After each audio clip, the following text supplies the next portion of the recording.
നമ്മളേ ഒരു വെറൈറ്റി മൊയലിനെ കൂടി കാണിക്കാന്ന് വിചാരിച്ചിട്ടാണേ. നാട്ടിലുള്ളേക്കാൾ അല്പം വ്യത്യസ്തങ്ങളായ മൊയലാണ് നമുക്ക്. അപ്പൊ ഇത് ജയന്റ് ഫ്ലെമീൻസ് എന്ന് പറഞ്ഞിട്ടൊരു ബ്രീഡിൽ പെട്ടതാ. വൈറ്റും ഉണ്ട്, ഇതുപോലത്തെ നല്ല ബ്യൂട്ടിഫുൾ സാധനങ്ങളും ഉണ്ട്. അവർക്ക് കൊടുക്കുന്ന പല്ലറ്റ്സ് ഞാൻ കാണിച്ചു തരാം. ഇതുണ്ടോ, ഇതുപോലെ ബ്യൂട്ടിഫുൾ പല്ലറ്റ്സ് ആണ് നമ്മൾ കൊടുക്കുന്നത്. ഇത് എനിക്ക് തോന്നുന്നത് ഒരെണ്ണം നമുക്കൊരു 12 പൗണ്ട്, അതായത് ഒരു 6 മുതൽ 7 കിലോ വരെ വെയിറ്റ് വരുന്ന ഓരോ റാബിറ്റ്സും. They are very friendly, they are very cute. നമ്മളെ ഒന്നും ഒട്ടും പേടിയില്ല പുള്ളിക്ക്. എപ്പോഴും കഴിക്കുക, കിടന്നുറങ്ങുക. That's all his job.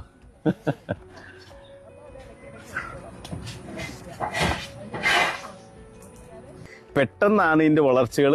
ഞങ്ങൾക്ക് 2 ബേബീസ് ഉണ്ടായിരുന്നു. നെക്സ്റ്റ് ഡേ വന്നപ്പോൾ 2 ബേബീസിനെയും കൊന്നു കളഞ്ഞു. എനിക്ക് തോന്നുന്നത് ആൺമോയിൽ കൊന്നു കളഞ്ഞാണെന്നാണ് പിന്നീട് മനസ്സിലായത്. ഇപ്പോഴാണ് നമ്മൾ പഠിച്ച ബേബീസ് ഉണ്ടായി കഴിഞ്ഞാൽ ആൺമോയിലിനെ നമ്മൾ മാറ്റി താമസിപ്പിക്കണം അത്രേ. പക്ഷേ they are beautiful creatures, lovely animals. Have A nice day guys.